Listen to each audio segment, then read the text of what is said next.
Buenas noches, bienvenidos a Palabra de Honor. Hoy vamos a presentar una entrevista a un invitado que está grabada, la hemos hecho la semana pasada. Es el doctor Armando Rivas, que es abogado, economista, es también publicista, un hombre que escribe en varios diarios y revistas. Es un hombre realmente interesante, nacido en Cuba, radicado hace muchos años en la Argentina, y su pensamiento realmente es muy claro. Y ustedes van a poder disfrutar de una entrevista que a nosotros por lo menos nos ha parecido realmente muy interesante. Sí, así es, yo coincido con Prudencio. Este hombre se inicia en la economía y después se doctora en leyes. Sin embargo, habla como los sabios griegos, habla de todo. Inclusive al final, cuando ya nos fuimos fuera de grabación, yo le dije, doctor, ¿usted qué orientación religiosa tiene usted? Y él me contestó, yo soy agnóstico, pero me encantaría estar equivocado. Qué bueno, no había escuchado de esa conversación. Bueno, lo demás va a ser un formato habitual, las editoriales de Eduardo y mía y la columna mía final, así que los invitamos a que nos acompañen.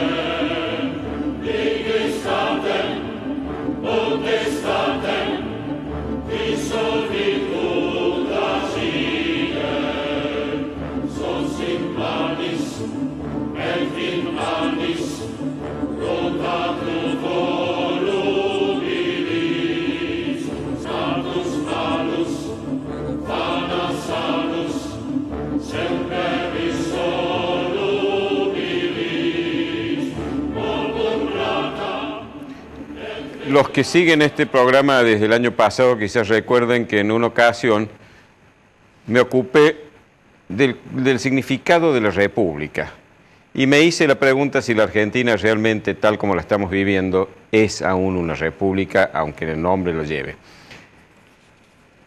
Voy a recordarles algunas cosas que yo dije porque de ahí quiero partir para hacer otro tipo de consideraciones y de reflexiones. Ustedes saben que la República es un paso más adelante, yo diría que es un estadio superior al de la democracia. La democracia se entiende como la soberanía popular expresada a través del voto, se entiende actualmente como tal. Y eso creo que en la Argentina se cumple, es decir, gobiernan aquellos a quienes las mayorías han votado para que lo hagan. Pero la República es una instancia superior, como les decía, a la democracia. En la República hay una serie de valores que se agregan a la voluntad popular, a la soberanía del pueblo, y que hacen que la convivencia sea pacífica, respetuosa y sometida a la ley. Esos principios básicos son la división de poderes, la publicidad de los actos de gobierno, la alternancia en el poder, es decir, los mandatos a término, la igualdad de los ciudadanos ante la ley, etc. En aquel momento analizamos.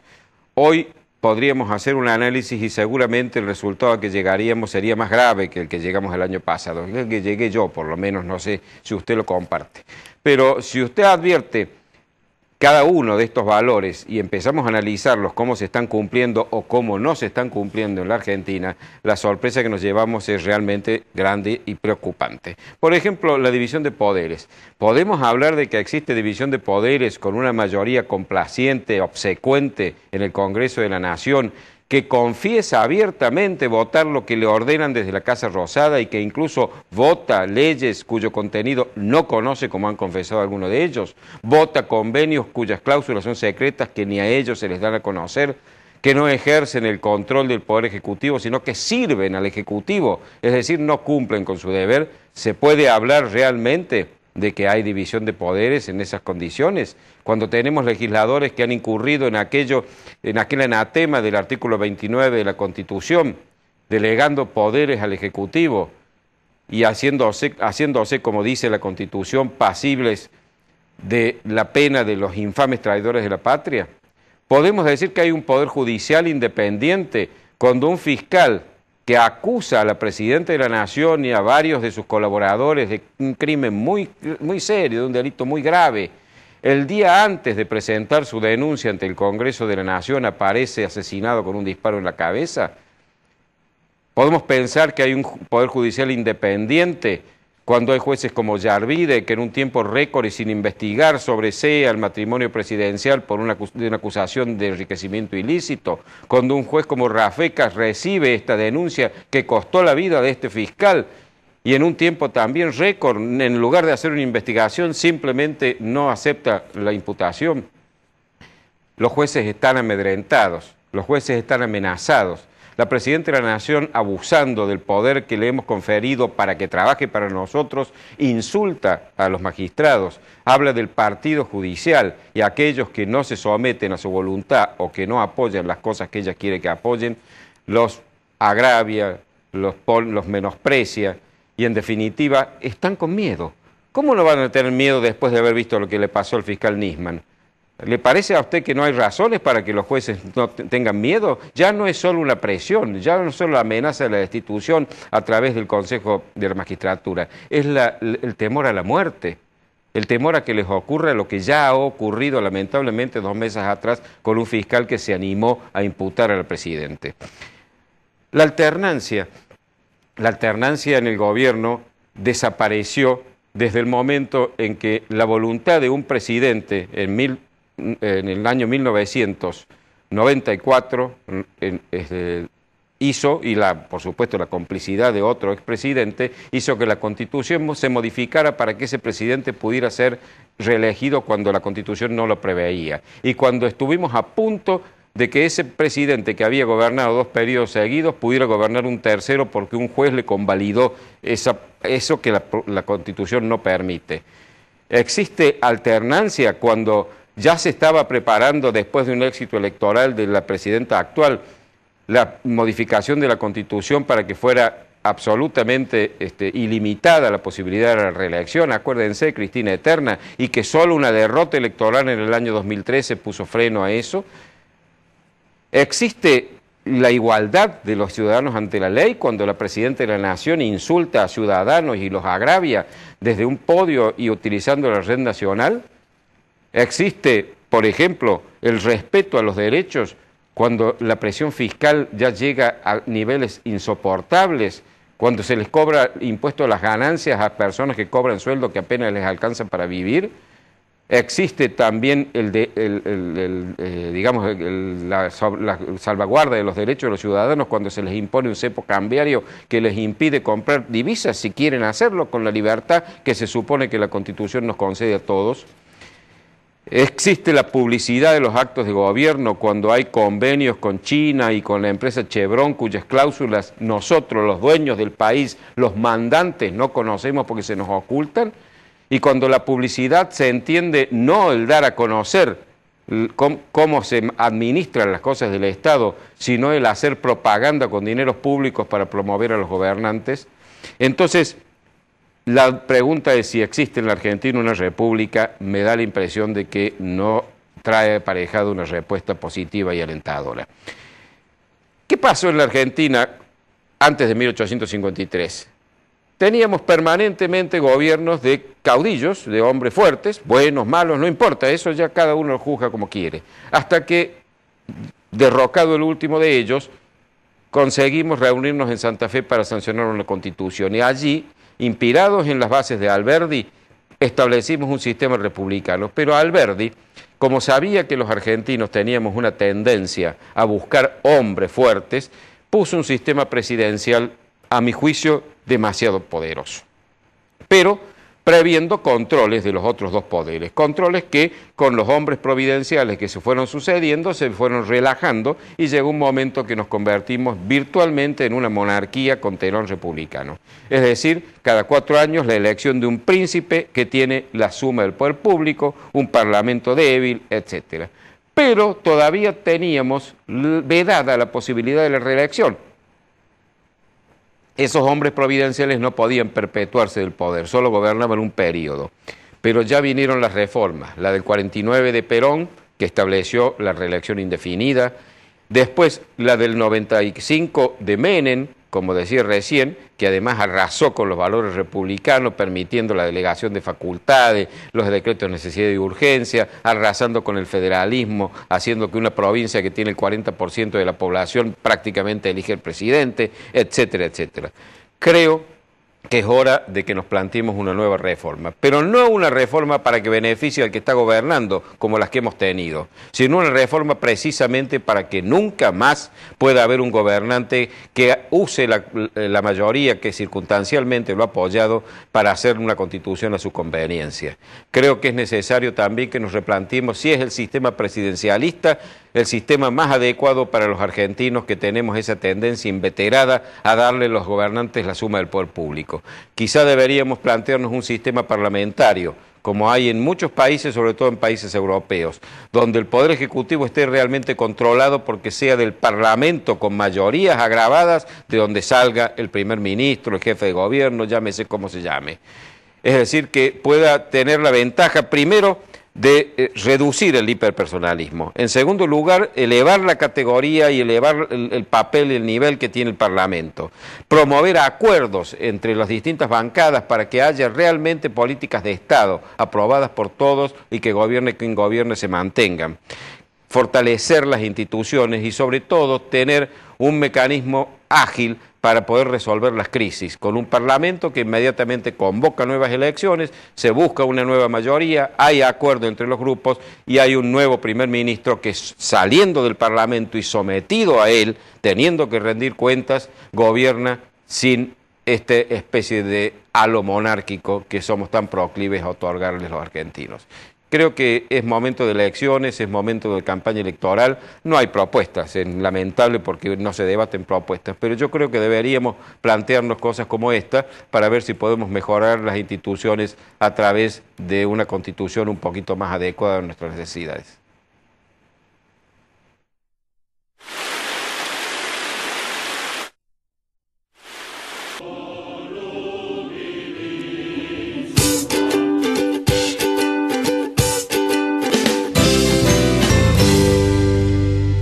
Morecia Allende, Ibáñez Padilla, Administración de Propiedades y Consorcios. Claridad y confiabilidad. Morecia Allende, Ibáñez Padilla.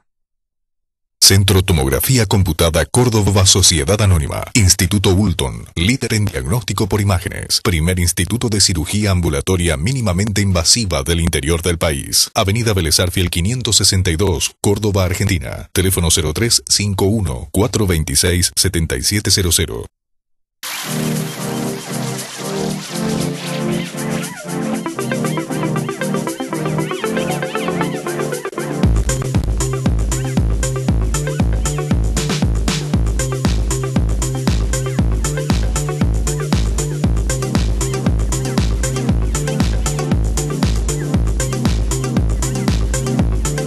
AutoCity. Los autos evolucionan. El lugar donde encontrarlos también. Maluf y Asociados, desarrollos inmobiliarios integrales, 40 años, desarrollando emprendimientos de calidad. Obispo Salguero 775, planta baja, Nueva Córdoba. Teléfono 0351 460 2381.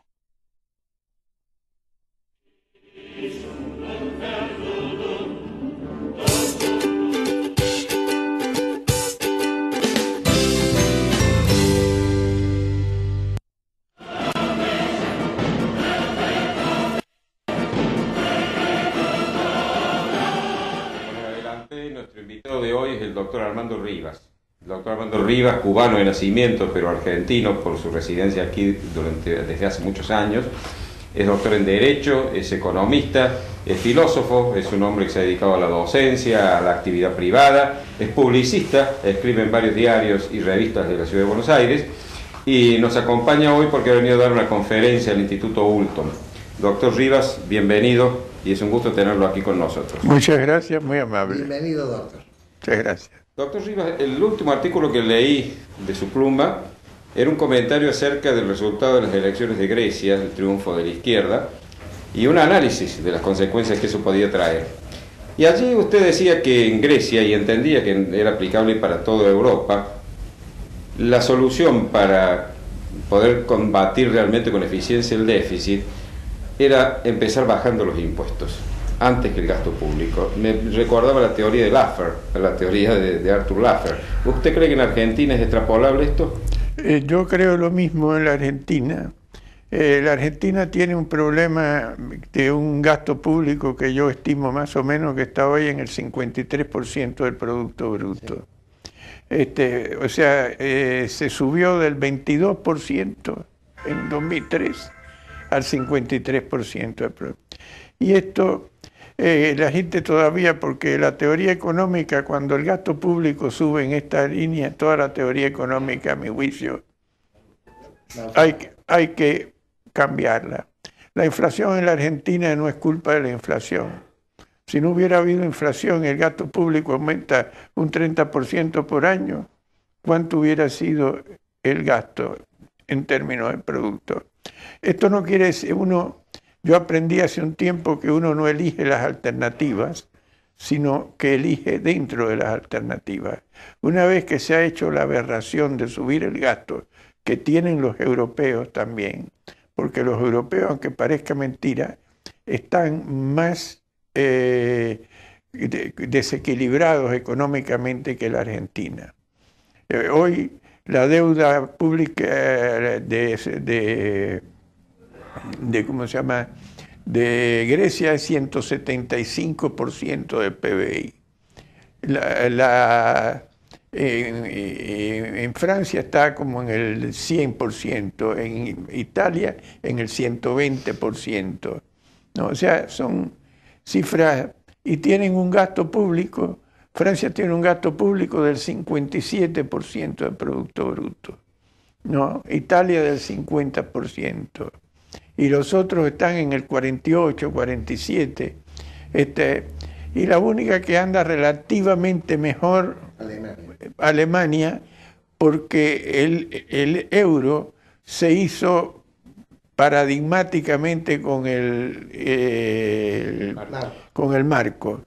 Y en las otras, y usted no puede tener, todo el mundo lo dice, pero nadie se atreve a decir que hay que hacer, ¿no? Que no se puede tener un tipo de cambio común cuando se tienen políticas fiscales y monetarias diferentes, ¿no? En la Argentina, como digo, ha sido un aprendizaje, porque no hay errores que no se hayan cometido y conocemos las consecuencias, ¿no? Y hoy, fíjese que el Fondo Monetario, con lo que le recomienda a Europa, ¿sabe qué es? Que tenga inflación, ¿no? Porque es la forma de bajar la deuda sin que haya una crisis bancaria, porque el sistema financiero, independientemente de si hay dentro del sistema hay gente corrupta o no, esa es otra cosa, pero el sistema financiero es el sistema sanguíneo del sistema económico. Esta es la realidad. Entonces, si el sistema financiero quiebra, porque ahora se habla de la crisis actual, que es problemática, porque, como le digo, creo que Europa va a tener que salir del euro. Y bueno, si usted lee lo que dice Paul Johnson de Europa en este momento, que primero trataron de hacer un país como los Estados Unidos y después no lo pudieron hacer. Hicieron todo, imagínense, los europeos también. Cuando empezaron tenían un 20% de gasto público y crecían al 4 o 5%. Ahora tienen este nivel, no crecen, tienen crisis, ¿no? Y la mayor parte de los países de Europa tienen déficit comercial. La única que tiene un superávit comercial son Alemania y Holanda. Doctor, yo coincido con usted que el sistema financiero obviamente es el sistema sanguíneo de la comunidad. Pero a mí me queda una duda. La crisis financiera que se inicia en Estados Unidos y después se traslada al mundo entero, ¿de alguna manera fue un índice de un defecto del sistema capitalista? No, perdónenme, ese, a mi juicio, y perdón que se lo diga así, es un error de concepto. La crisis europea le es propia. Y como dice The Economist, dice, la crisis europea es producto del sistema y el que lo quiere cambiar pierde las elecciones. Esta es la realidad de lo que pasa en Europa. La crisis americana fue una ruptura con el sistema americano, pero no, la deuda europea no tiene nada que ver con la deuda que tienen con la crisis americana, ¿no? Y los americanos han ido rehaciendo el sistema, porque en los Estados Unidos el problema no era el sistema, sino que Carter rompió el sistema cuando hizo la ley del Community and Reinvestment Act, por la cual dijo que todos los americanos tenían que tener una casa propia. Puff, se hizo el bubble. Pero volviendo otra vez, esta crisis de ahora, comparada con la crisis de la década del 30, no tiene paralelo. En la crisis del 30 la economía americana cayó cerca de un 30%. Doctor, entonces repregunto por lo que dijo de Europa, que es una crisis propia y que el que la quiere cambiar pierde. Pero lo pregunto mirando a la Argentina. La democracia es el sistema de gobierno. Gobiernan las mayorías. ¿Qué pasa cuando las mayorías están omnibuladas por el populismo?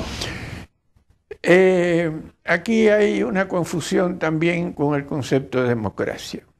Quiere decir que todas las preguntas que yo le he hecho son muy confusas. No, es que el mundo está confundido. Sí, así es. Y eso voy a hablar hoy. Una cosa es la democracia y otra el rule of law, o si se quiere llamar la república.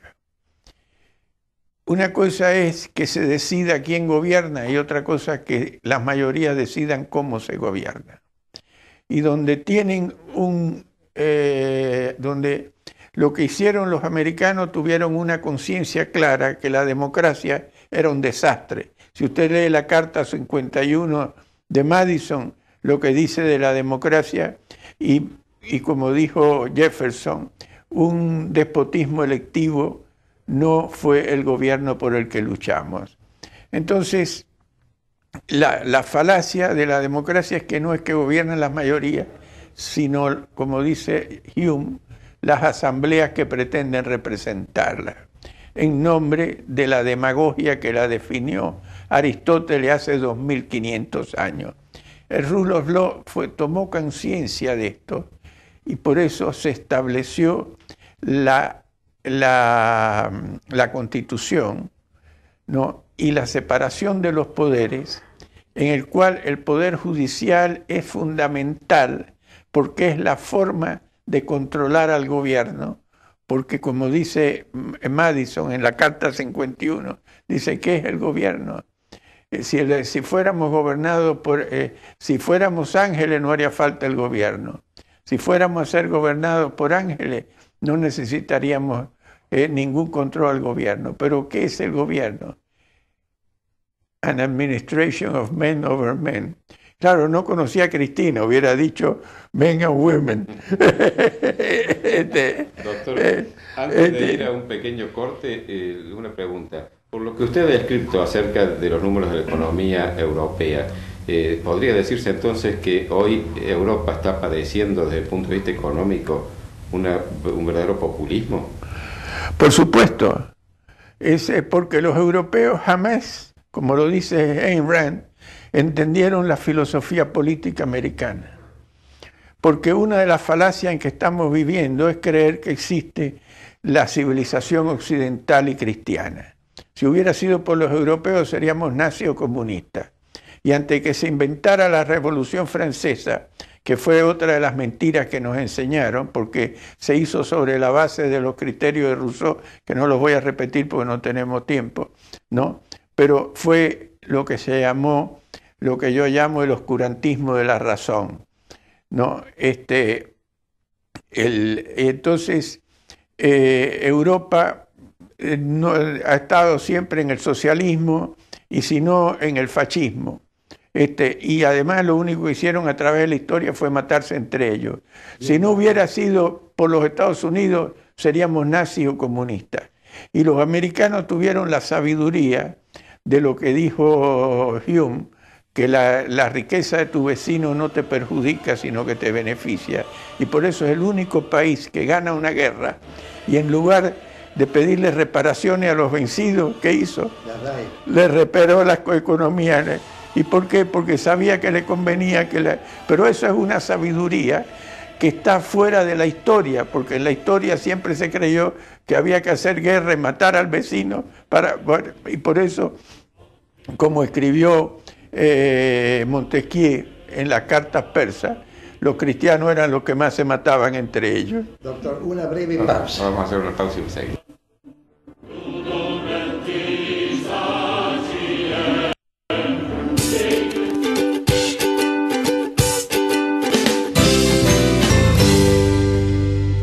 Morecia Allende, Ibáñez Padilla, Administración de Propiedades y Consorcios. Claridad y confiabilidad. Morecia Allende, Ibáñez Padilla.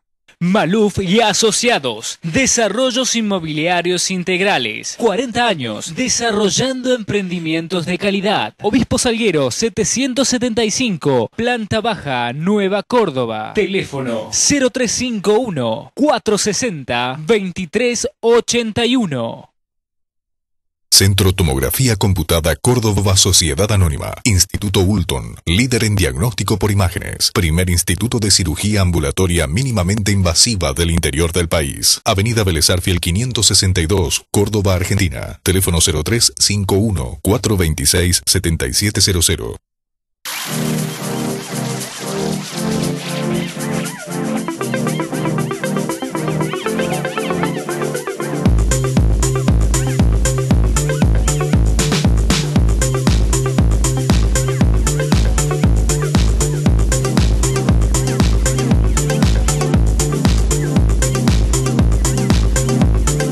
AutoCity. Los autos evolucionan. El lugar donde encontrarlos también.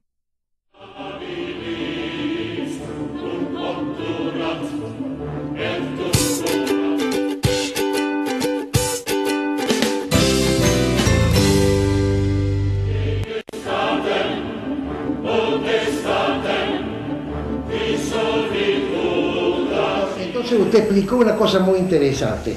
La democracia es que gobierne la mayoría, pero no que decida la mayoría cómo gobernar. ¿Cómo se instrumenta eso? Bueno, hay que aprenderlo, porque como dice Séneca, para el que no sabe dónde va no hay viento favorable. Y uno de los problemas que tenemos es que hay una confusión en el mundo con la democracia, que cree que donde se vota ya hay democracia, y no es cierto. Donde no se respetan los derechos individuales es el fracaso. Y no se respetan los derechos individuales cuando se tiene un gasto público enorme y se viola el derecho de propiedad. Y además se viola un derecho fundamental que lo estableció Locke, porque el primer cambio en el mundo se hizo en Inglaterra. Después los americanos lo llevaron a sus últimas consecuencias.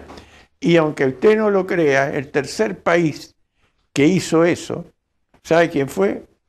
La Argentina, que a principios del siglo estaba entre los primeros países del mundo. ¿Por qué? Porque tanto Alberdi como Sarmiento aceptaron las ideas que estaban en la Constitución americana, ¿no? Y eso se puso en práctica a partir de 1853, ¿no? Y esto es fundamental que se entienda para que no hablemos de que parece que cuando hablan los políticos argentinos y tienen el problema, creen que la estupidez es monopolio de la Argentina. No, la estupidez es universal. Y como dijo Locke, digo, no, bueno, ahora se me olvidó el nombre, pero se lo digo, lo que dijo: tales son más fuertes los vicios del sistema que la virtud de los que lo practican. Y la prueba de esto es lo que fue la Argentina, lo que fue Cuba y lo que está haciendo hoy Miami, que es la capital de América Latina, porque mientras más estupideces políticas se hacen en América Latina, más crece Miami, ¿no? Doctor, entonces volvemos al punto de partida de la pregunta inicial. ¿Cuál sería entonces el mecanismo que usted propicia a través de la reducción primero del gasto público, de los impuestos, para poder revertir este círculo vicioso populista de tratar de hacer crecer la economía a través del crecimiento de la demanda? Mire, el proceso no es fácil, pero fíjense que lo que le estaba diciendo, que ahora creo que se lo dije ya, que el Fondo Monetario le estaba recomendando a Europa que tuviera inflación, Sí. ¿no? Bueno, acá lo que hay es que transportar la inflación del sector privado al público para que el público caiga en términos reales. Esta es mi teoría del tema, porque yo hace mucho rato que me di cuenta que el problema no era el déficit del presupuesto, sino el gasto. Y esto, sin haberme leído a mí, lo dijo Friedman también, pero yo lo dije primero. Y la forma de reducir el gasto en un momento recesivo es bajar los impuestos, y va a seguir la inflación por un tiempo, pero entonces va a haber más inversión, va a haber más crecimiento, ¿no? Y el gasto público se va a ir reduciendo en términos reales, y después, por supuesto, hay que hacer un ajuste de evitar lo que ha pasado en la Argentina, de que han puesto casi 2 millones de personas en el sector público, ¿no? Y como dijo George Gilder, el gasto público no forma parte del producto, sino del costo de producir. Exacto, doctor. Como usted, como buen economista, veo que conoce mucho la profundidad del ser humano. Y ahí va mi pregunta. Esta corrupción monstruosa que ha tenido este matrimonio durante estos 12 años no puede haberse hecho sin complicidad de gente. La sociedad argentina, que en definitiva es el último responsable, ¿es corrupta? ¿La sociedad argentina está confundida? ¿La sociedad argentina está inmovilizada? ¿Cuál es su opinión al respecto? No, yo creo que hay una confusión no en la Argentina, sino en el mundo, porque como le dije, Europa está también. Lo que pasa es que en la Argentina se nota un poco porque el problema político es lo que ha causado este tema. Y en la Argentina se ha perdido la noción de lo que la Argentina fue, que tendría que ser orgullo nacional, y al contrario, parece que era una época donde estaba a favor de los ricos y en contra de los pobres. Pero ¿por qué la gente era un país de inmigrantes y ahora se está convirtiendo en un país de emigrantes? No, el gobierno actual ha seguido no digo que esté bien lo que ha hecho, pero hace tiempo que venimos en esto, y esto vino cuando la Argentina rompió su sistema con Perón, y vino el fascismo a la Argentina, y el fascismo, como dijo Lenin, que un fascista era un liberal asustado. Entonces, cuando se dice que los empresarios argentinos son prebendarios, no, donde no se respetan los derechos individuales, no queda más remedio que colusionar con el gobierno. Y acá la economía argentina ha tenido que sufrir ese hecho, y por eso, aunque parezca que la Argentina en algún momento estaba creciendo a tasa china, no, estaba creciendo a tasas de cuento chino. No, la Argentina, fíjese que entre 1996 y 1998 y el 2003, la economía argentina cayó cerca de un 20%. ¿No? O sea que lo que hizo al principio fue recuperar parte, y desde mi punto de vista está sobrevaluado el hecho de que hayamos crecido al 8%, etc., porque hay una correlación entre el consumo de energía y el gasto público, y siempre el consumo de energía es mayor que el gasto, que el crecimiento económico. Y en la Argentina pasó al revés. El crecimiento económico superó en más de un 50% la tasa de crecimiento del aumento del consumo de energía. Doctor, lamentablemente el tiempo es tirano y ya se nos termina. Lamento porque los televidentes no van a tener ocasión como nosotros de seguirlo escuchando ahora. Muchas gracias. Bueno, muchas gracias. Muchas gracias, muy interesante, doctor.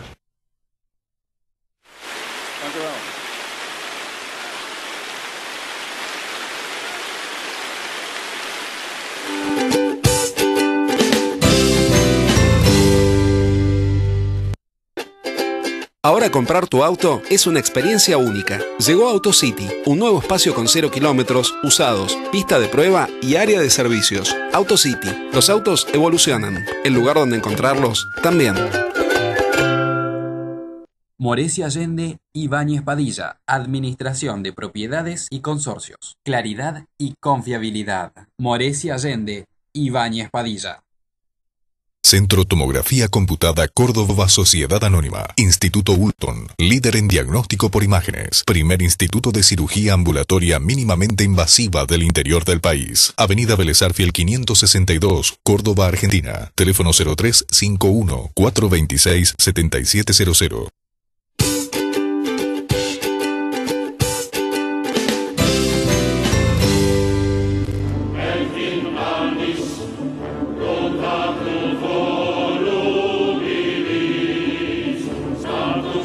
Continuamos hoy con el análisis de los motivos que hicieron grande a Argentina desde la batalla, desde el triunfo de Urquiza y la Constitución Nacional hasta el año 1930-1945. Habíamos hablado hace 2 semanas de la intención de ser país. El sistema político adecuado era el segundo. El tercero era el nombramiento de gobernantes estadistas. Y el cuarto era la inmigración masiva que recibió la República Argentina. Vamos a hablar hoy de educación, que es el quinto de los motivos. Pero antes de hablar de educación, quiero que nos hagamos la siguiente pregunta, entre todos. ¿Utopía con mayúscula es una utopía con minúscula? Entendiendo utopía por mayúscula, aquella isla que pone en su libro Tomás Moro de una comunidad en donde todos los habitantes tenían las mismas condiciones económicas. Y entendiendo por utopía con minúscula, una idea que es impracticable, que no se puede realizar. Obviamente utopía con mayúscula es una utopía, no puede existir. Porque si eso se quiere conseguir en un escenario de libertad, no se puede hacer porque los seres humanos, como somos únicos, somos todos distintos. Y si se quiere conseguir en un escenario compulsivo, por ejemplo en un sistema socialista, sabemos lo que ocurre. Termina una gran clase de gente empobrecida y una pequeña aristocracia política que es la que se beneficia de este sistema, que es lo que ha pasado en la Argentina si lo queremos analizar al día de hoy. De manera tal entonces que no existe la igualdad de patrimonios en los habitantes de una comunidad, pero sí existe en la República, gracias a Dios, la igualdad de oportunidades. ¿La igualdad de oportunidades de qué? De que las personas con esfuerzo y en libertad puedan conseguir el nivel económico que les satisfaga. Para conseguir eso es necesario 2 requisitos. El primero es obvio. El primer requisito es que no puede eliminarse los privilegios. En la Argentina se hizo en la Asamblea del año 13. Privilegio significa leyes privadas. En este juego todos jugamos con las mismas leyes. Pero hace falta otra condición. Porque si hay gente más capacitada que otros, no hay entonces igualdad de oportunidades para competir. Y la otra condición es la educación para todos, la educación masiva. Y eso es lo que hizo Sarmiento con la educación pública. Sarmiento, hace 2 semanas o 3, sacado de los billetes de 50 por nuestra presidenta Cristina Fernández de Kirchner, como se ha sacado el año pasado de los billetes de 100 al general Roca. ¿Por qué se han sacado a estos 2 personajes de la historia? Porque son liberales. ¿Por qué le molesta a un gobierno populista los individuos que han sobresalido en la práctica del liberalismo? Porque el liberalismo independiza al ciudadano de los beneficios del Estado. El ciudadano puede desarrollarse per se. El gobernante populista necesita la dádiva y necesita la creación del puesto público y necesita del contrato de amigos para tener clientes. Y entonces el ideólogo liberal es un enemigo de él. Lamentablemente, Sarmiento también presentó flancos. Conocerlo, entenderlo a Sarmiento no es fácil. Yo lo voy a explicar brevemente con la teoría de hablar de 3 etapas de Sarmiento distintas. Prácticamente ha habido 3 Sarmientos diferentes. El primer Sarmiento es el Sarmiento del exilio. Sarmiento en el exilio se dedica a capacitarse y se dedica a ser formador de opinión. E intenta derrocar al gobierno del tirano, que él estaba en contra del gobierno de Rosas. Comete en sus escritos, tiene unos escritos extraordinarios desde el punto de vista de la literatura y desde el punto de vista de los estudios sociológicos, pero dice cosas aberrantes que horrorizan a la gente. Habla mal de los indios, de los negros, de los pobres. Incluso hay una frase en una carta que dice: no ahorre usted sangre de gauchos. Ese es un flanco que deja Sarmiento. Lo digo yo, que soy vicepresidente primero del Instituto Sarmiento Córdoba.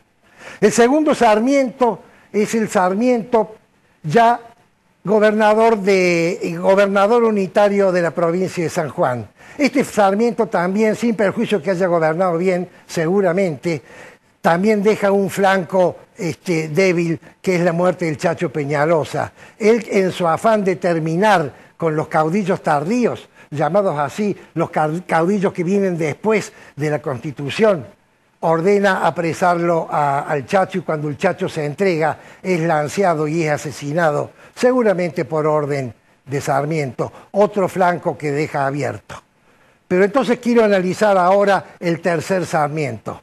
¿Cuál es el tercer Sarmiento? El tercer Sarmiento es el que es nombrado presidente de la República.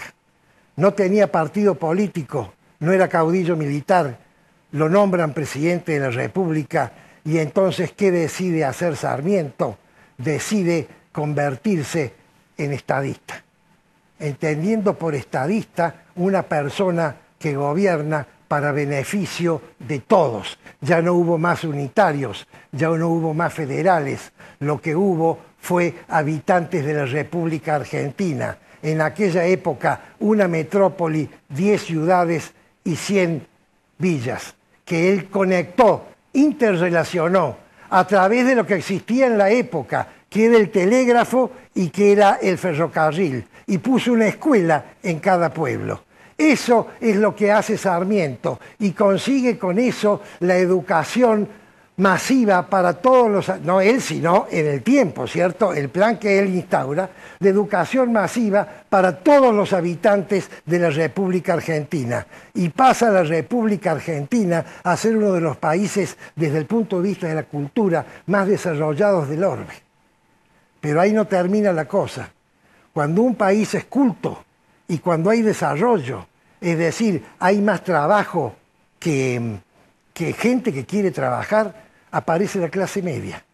Y la clase media es lo que diferencia un país en vías de desarrollo o desarrollado de un país que está estancado en el ostracismo. Porque lo que interesa no es, ricos va a haber siempre en todos los países, no interesa la clase alta, y la clase baja debe disminuirse. Lo que interesa es la clase media, que es lo que consigue Sarmiento. Quiero hacer entonces la última reflexión.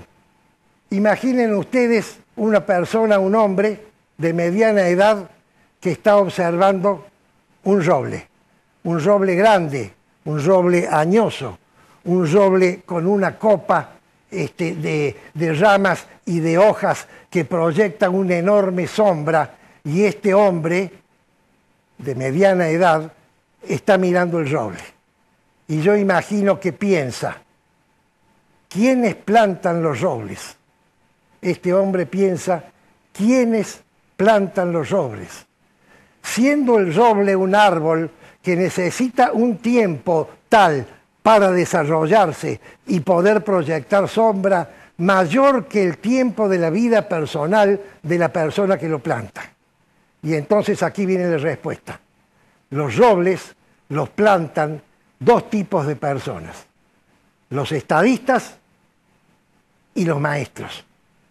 Los estadistas, que gobiernan para todos, no para la coyuntura, para ser votado de nuevo dentro de 2 años, no para ser reelecto. Gobiernan para la totalidad de los habitantes del país que lo eligió.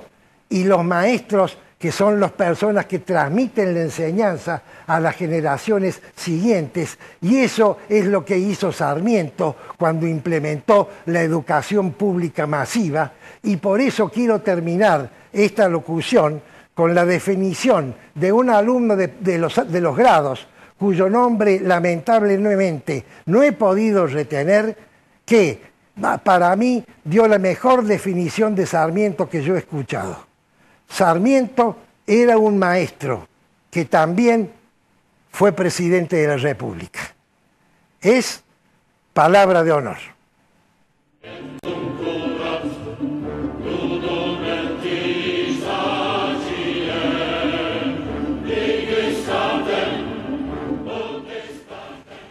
En la editorial recién yo les comentaba al pasar que esta campaña se caracteriza porque los candidatos no nos hacen propuestas. No escuchamos de boca de ninguno de ellos qué van a hacer si llegan al cargo al cual se postulan. Y no solo qué van a hacer, porque no interesa que nos digan que van a restablecer la concordia, van a frenar la inflación, van a promover el bienestar de todos. No, eso no nos sirve. Fundamentalmente nos interesa que se discuta el cómo van a lograr esos propósitos que sin duda todos compartimos. Las campañas electorales de la Argentina, en algunos casos, en Córdoba, por ejemplo, están reglados por ley y están incluso acotados en el tiempo para que no se prolonguen excesivamente. Sin embargo, como nosotros las leyes las hacemos simplemente como una expresión de buenas intenciones, como una especie de manifestación de propósitos que si se cumplen sería bueno, pero si no se cumplen poco interesa, estas no se cumplen. Y desde el año pasado, es decir, cuando faltaba todavía prácticamente un año para el cambio de autoridades, ya estábamos en campaña electoral con candidatos proclamados que ya habían manifestado su intención de postularse para determinados cargos. Analicemos, por ejemplo, la campaña presidencial. En la campaña presidencial me voy a limitar a los 3 que aparentemente están a la cabeza de las encuestas porque los otros están en valores mucho más bajos. Más allá de las simpatías que puede tener cada uno por uno u otro, ninguno de los 3 nos ha desarrollado en alguno de sus discursos, en alguna de sus manifestaciones, de las entrevistas que han tenido, de los programas a los que han asistido, ninguno nos ha desarrollado una propuesta concreta para solucionar alguno de los problemas del país. No, insisto, no la buena intención de solucionarlo, sino la manera en que van a solucionarlo. Ninguno nos ha dicho, por ejemplo, cómo van a hacer para frenar la inflación.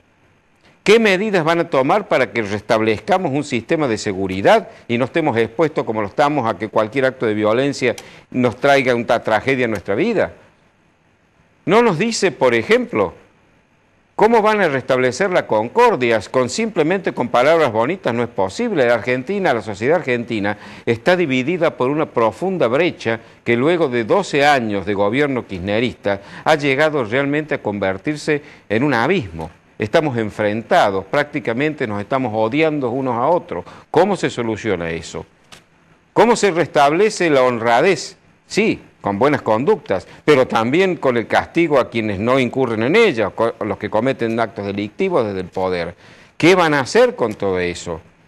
Es decir, los grandes temas no se debaten porque los candidatos no los proponen. Y eso lamentablemente es doloroso, porque lo que tendríamos que estar exigiéndoles a esas personas que quieren gobernarnos es precisamente que nos digan cómo van a hacerlo, para que de acuerdo a eso podamos elegir a conciencia a aquellos que nos digan que van a hacer las cosas que nosotros entendemos que deben hacerse.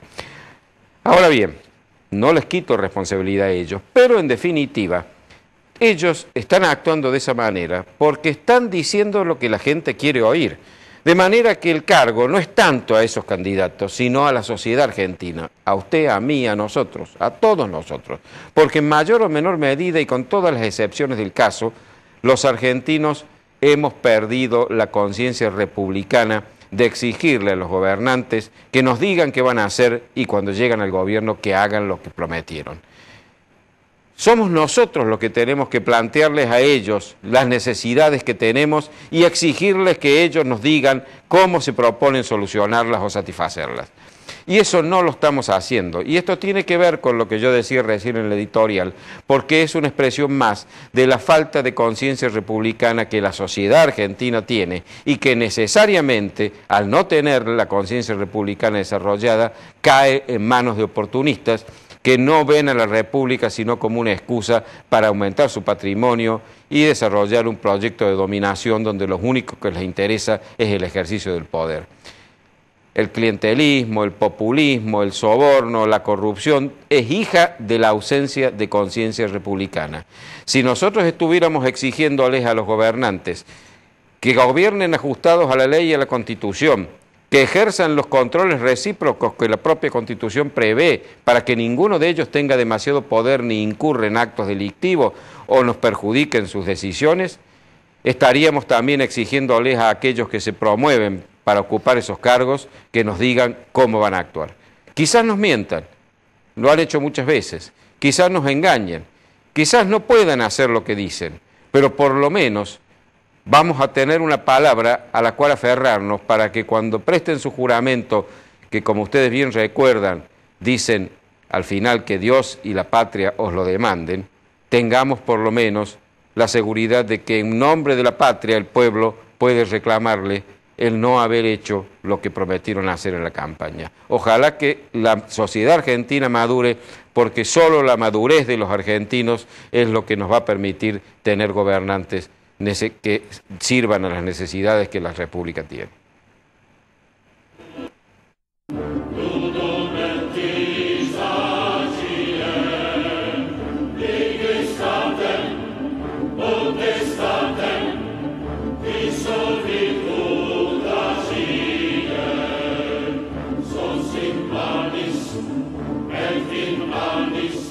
Ayer ha sido el Día Internacional de la Mujer, Prudencio. Un saludo especial para todas las mujeres. Entonces, ¿cuándo va a ser el del varón? No lo sé. Y entonces voy a hacer un homenaje del programa a la mujer contando una anécdota. Una visita en la General Motors, año 1960, en aquel entonces la empresa más grande del mundo. La General Motors en los Estados Unidos. En los Estados Unidos. El presidente hace la visita guiada a un grupo de 20 señoras. Y después de mostrarle toda la planta, una visita que demora 2 horas, le dice a la señora que iba al lado de él: como verá, señora, esto es a lo que yo me he dedicado toda la vida. Lo único que he hecho yo es fabricar automóviles. ¿Usted qué ha hecho? Y la señora le contesta: yo, mi querido presidente, he hecho una cosa mucho más importante. He fabricado hombres y los he educado. Qué bueno. Qué bueno. Bueno, por eso dice un amigo mío que en realidad los que manejamos las cosas en el mundo somos los hombres, pero las mujeres nos manejan a nosotros, así que en definitiva las que manejan son ellas. Bienvenida a este homenaje a todas las mujeres, porque evidentemente en la vida sin ellas no solo sería espantosamente aburrida, sino que nos faltaría un componente fundamental. Y voy a terminar yo entonces con una frase que siempre decía mi abuela: la mujer es lastre o pedestal del hombre. Y en el caso mío, yo he tenido mucha suerte con mis mujeres. Les mando un saludo especial a todas ellas, empezando por mis 2 abuelas, mi madre, mis tías, mis 2 hermanas, mis cuñadas, mi mujer, la mujer mía y mis sobrinas. Has vivido rodeado de mujeres, Eduardo. Rodeado de mujeres. Bueno, yo creo que algo más que el pedestal son, evidentemente hoy la mujer afortunadamente ha logrado ponerse a la par nuestra, romper las barreras que nosotros habíamos construido poniéndole dificultades para llegar a donde hoy han llegado, y eso creo que es magnífico. Tener a nuestro lado y alrededor nuestro mujeres que son exactamente iguales que nosotros, con las mismas posibilidades y mostrando en muchos casos mucho más capacidad y talento que nosotros, evidentemente es un motivo de orgullo y yo creo que merecen por eso que la celebremos. Vos estás diciendo entonces que es magnífico que tenemos una presidenta que es mujer. Bueno, que tengamos una presidenta mujer sería magnífico. No sé si la magnificencia se extiende a que esta sea la presidenta. Bueno, hemos terminado entonces el programa y nos veremos el lunes que viene, si Dios quiere.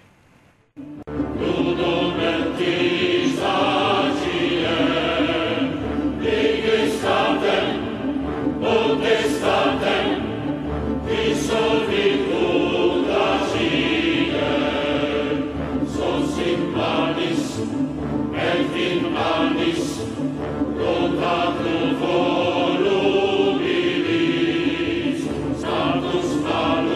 Morecia Allende, Ibáñez Padilla, Administración de Propiedades y Consorcios. Claridad y confiabilidad. Morecia Allende, Ibáñez Padilla.